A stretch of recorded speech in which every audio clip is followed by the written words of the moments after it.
And then We the Kingdom. I told you we'd get there, and we're there. This is the artist I was asked about. I was asked about them and one of the guys in the group. So we're gonna talk about this. Did a little digging on them right off the bat. When you go to their website, the first picture you see is feminized men. I've talked about this before. When you look at the influence of modern worship leaders and all these people, it's the feminization of men. It's the tearing down the masculine, and it's creating feminism or feminized men. I've talked about with Corey Asbury when he had painted fingernails and all this stuff. You look at that and look at how they're dressed. I don't see a man in that picture. I see skinny jeans, zebra print boots, David Bowie boots over there on the other guy. That's not men. That is one giant step towards androgyny. And we see it with the women too. We see them butching up the women, wearing oversized clothes, men's clothes, short haircuts, just like with the men. We see there's nothing wrong with a man having long hair. Not saying that, but it's how you display that. It's a giant step towards androgyny. Skinny jeans, feminine hairstyles, tight-fitting clothes, zebra print boots, makeup, all that. I've talked about this before. It's about creating androgyny. Baphomet is androgynous, and that's what they're going for. I've always warned about that stuff. It's not good. Now, that's the very first thing on their website. I got sent a couple of pages and stuff like that, so I started with what I got sent.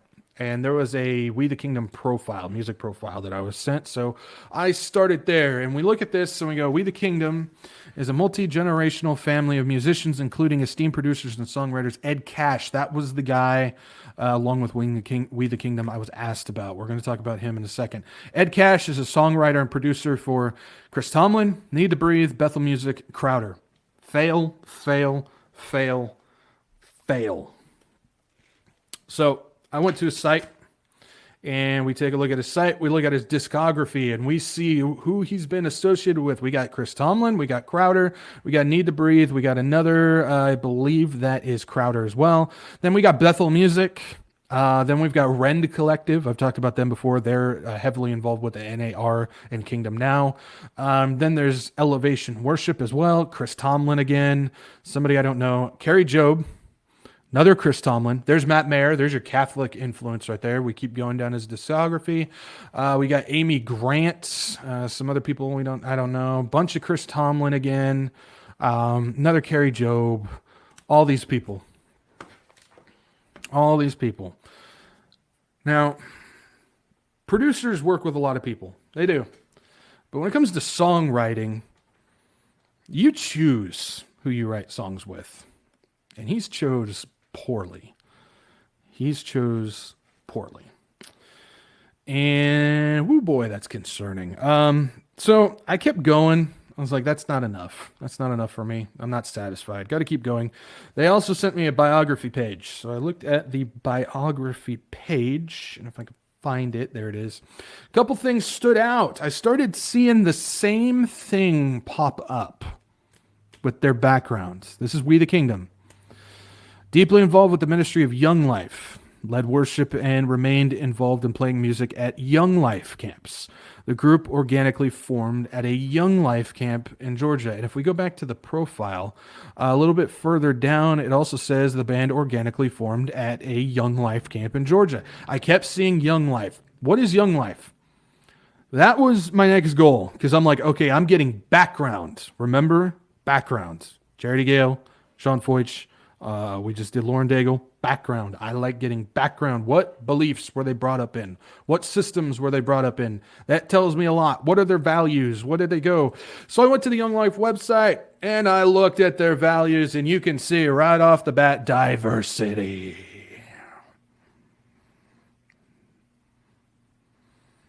Young Life, they're heavily involved with this organization And right there, diversity. We take a look. The gospel. Cute little one little sentence, vague. Living according to and communicating the whole gospel of Jesus Christ. Okay, what's the gospel of Jesus Christ? They don't say. Just a cute little thing. They got a nice big paragraph of diversity there. Welcoming those whom God calls to our mission, men and women of all ethnicities and abilities who are committed to the common purpose of introducing adolescents to Jesus. Big old thing about diversity, but such a small little thing about the gospel. That's telling. Not enough, though. Not for me. Not enough for me. I wanted to know a little bit more. So if we scroll down a little bit further on their values, ecumenical. Collaborating with followers of Christ from various traditions and local churches worldwide. You see in the mystery? I am. Diversity, ecumenical. Still not enough, though. Still not enough. If you dig into their website, you'll find hidden their statement of faith. This tells me everything I need to know. Article 7. God, by his word and his spirit, calls us sinful people into the fellowship of Christ's bodies. Thus, he creates the one holy Catholic and apostolic church, united in the bonds of love. The one holy Catholic and apostolic church. There it is. There it is. Article 8. God's redemptive purpose will be consummated by the return of Christ to raise the dead, judge all people, and establish his glorious kingdom. But when? When? What's your belief on that? You make reference to it, but that is very vague. What do you believe as far as that goes? When is this kingdom? Is it the millennial kingdom? When is that? Tell us. You don't. You're vague about it. There is mystery written all over this young life, which tells me we, the kingdom, and those involved who were brought up in it and continue to be a part of it, share the same values. Background. Background check, no good. Background check, no good. Ed Cash, we the kingdom. Boy, oh boy.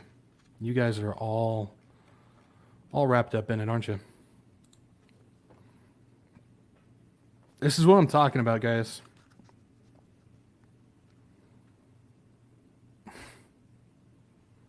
It's one giant club. And God got pushed out. Now again, not every single person. Not every single person.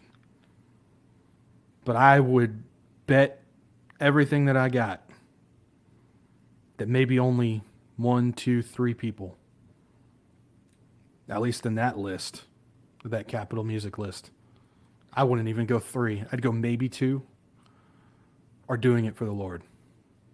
Everybody else, jacked up beliefs, money, fame, living the career, pursuit of happiness, as Michael Tate would say.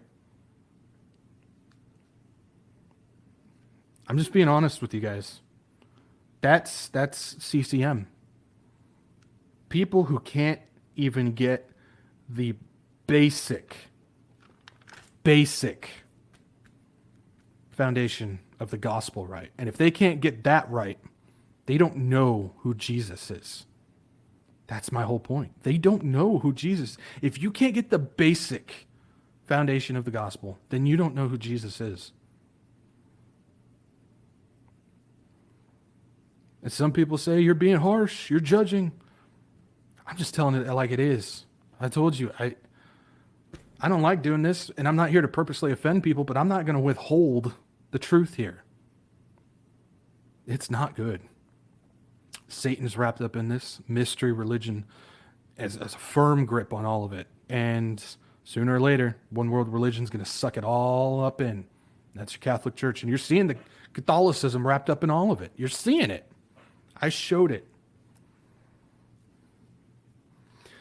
Mystery religion is an ever-changing religion that moves according to the culture and the times, but yet stays the same to its core. We've talked about this.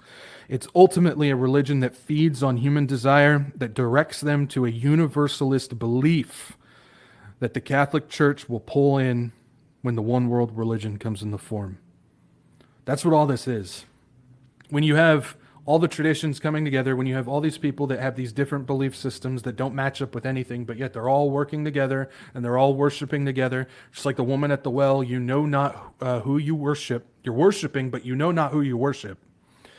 When you have all this going on, that's universalism. There's so many different ways. It doesn't matter what you believe or what God that you look up to. There's so many different ways to get to heaven. And we know that is a load of garbage. We know that there's nothing biblical about it. We know that's heretical. And we understand that anybody who believes that is going to go to hell. But that's how this works. You've got mystery that gets in there and starts confusing and poisoning everybody into this universal belief that will then become one with this one world religion that will then get sucked up. And we see that coming.